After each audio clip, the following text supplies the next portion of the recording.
Are you as confused as I once was about what exactly natural wine is? It's something I went from seeing on menus and in stores every once in a while to now seeing literally everywhere. A natural wine store opened a few blocks away from me, as well as a natural wine bar, and granted, I live in Williamsburg, Brooklyn, but still. I've had a lot of people tell me they love natural wine, but when I ask them what distinguishes natural wine from other wines, they have no freaking idea. This is Trend Alert, Natural Wines. The natural wine trend is one that's been around for quite a while, as we'll talk about in a bit, but has really picked up steam in the last few years. It's definitely one that needs explaining. We'll discuss what exactly is natural wine, why is it everywhere now, and is this a thing I should get into? So, people are actually kind of in the clear to not know what makes a wine natural because there's no actual set definition of what natural wine is. The term natural wine refers to the product of a generalized movement among winemakers that emphasizes the use of simple or traditional methods. Although there isn't a specific legal definition of what natural wine is, it's usually produced without the use of pesticides or herbicides and with few or no additives. The term natural wine is a loaded one. Some people use terms like low intervention wine, naked wine, or raw wine, but natural wine is the one that you'll hear the most. Anyone you buy wine from will usually know what you're talking about when you use it. So what makes natural wine special? Well, natural wine is produced on a small scale using traditional rather than industrial techniques like we talked about. Think hand-picked grapes rather than grapes picked by a machine. It's also usually fermented with native yeast. That's the yeast that's floating around in the air where the grapes are grown, not yeast from a packet or an industrial drum. Unlike most conventional winemakers, they don't use any additives like fake oak flavor, sugar, acids, egg whites. Yes, these are added to a lot of wines while the wine is made. One more big thing. All wine contains chemicals called sulfites, which are a natural byproduct of fermentation. Some winemakers add additional sulfites to their wines early in the process to keep them fresher for longer by killing off natural yeasts, and then add more throughout the rest of the winemaking process. Natural winemakers will add just a little bit of sulfites before bottling. In general, we can say a wine is natural if the grapes used to make it are grown by small-scale, independent producers. These grapes are hand-picked from sustainable, organic, or biodynamic vineyards. The wine is fermented with no added yeast, that is to say, native yeasts are used. No additives are included during fermentation, and little or no sulfites are added. Here's the big idea. Natural winemakers aim to create a product that's really just unadulterated fermented grape juice.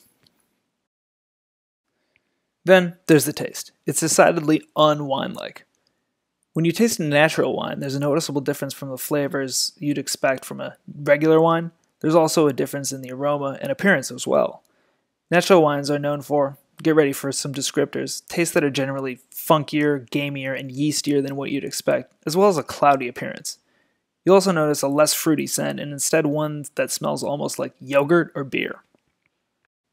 In fact, in most cases, natural wine doesn't look or taste what you'd expect from wine at all, which is another reason people might just say, I don't know what it is, but I like it.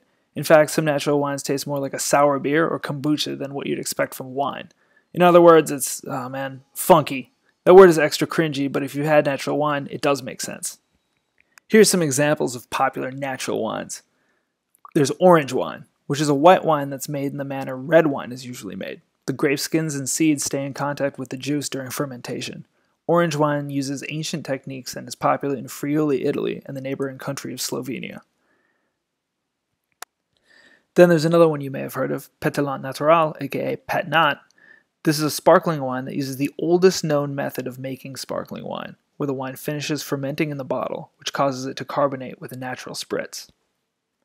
And then there's Col Fondo Prosecco. It's like Prosecco, but funky. God, I hate that word. So, after looking into it, the progression of natural wine into our mass social consciousness has really taken place over the past 5 years. In 2017, Bon Appetit compared this genre of wine to both the Sex Pistols and NWA. GQ Style referred to it as the next frontier for hype beast culture. Eric Wareheim from Tim and Eric is now making natural wine. Its momentum is undeniable. Raw Wine, an independent natural wine fair launched in New York and Los Angeles in 2017. By 2018, it was also in London, Berlin, and Montreal. According to Google Trends, search volume for natural wine quintupled between 2014 and June 2018. The category hit peak mainstream when Aldi, the budget-friendly supermarket, launched its very own line of natural wines in August 2018. But here's the deal. Remember how natural wine is intended to be made simply? Well, people have actually been making fermented grape juice without additives for thousands of years. Some sources claim that the contemporary movement to make natural wine started with winemakers in the Beaujolais region of France in the 1960s. Winemakers there were just looking for a way to return to the way that their grandparents made wine, with fermented grape juice, before the use of pesticides and other synthetic chemicals that had become so prevalent in agriculture after the end of World War II. Just like organic farming, which used to be called farming, has had a renaissance, so has natural winemaking, which just used to be called winemaking. A general interest in food that has minimal processing and is in general closer to the way that it comes out of the ground has led to a massive interest in natural wine. In the 1950s, the big food trend was processed food. It made food cheaper, have longer shelf life, and exposed the world to flavors and types of food that previously didn't exist. Now that we all know that the more you process food, the more horse shit is in it and the worse it is for you, the general trend is to move toward products, this includes wine, with less processing. Also, it's important to note that as tastes in wine became more and more homogenized, people began to look for wines that were just more interesting. When Robert Parker established a 100-point wine rating system in the 1980s, his scoring system started to affect wine sales. Because of this, winemakers began manipulating their product to hit high marks on the scale, which was tilted toward full-bodied, fruity wines. The remnants of this trend are what we're used to expecting from wine today. What we don't expect is egg whitener wine. That's just weird. Nowadays, liking natural wine says something about you. It says that you're ahead of the curve and into something that's new and exciting, even sophisticated. One more thing. Making wine the conventional way creates a ton of pollution. So much so that wineries are among the biggest polluters in the entire country of France.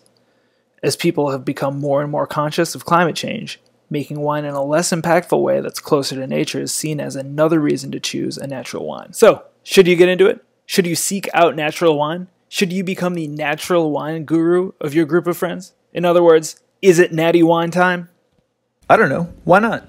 They taste pretty interesting, and although not all are what I would call good, being into natural wine, like being a coffee aficionado or someone who watches Top Chef, is a good way to understand more and appreciate what you're consuming. Nothing wrong with that at all.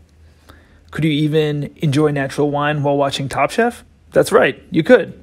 Tom would probably approve. And Padma? She'd be down. Hi, Padma. Just don't get all, I only drink natural wines. There's no proof that natural wines don't give you hangovers. Yes, people are saying that. The main thing to know is that by buying natural wine, you're on the receiving end of both centuries-old traditions and an exciting new movement.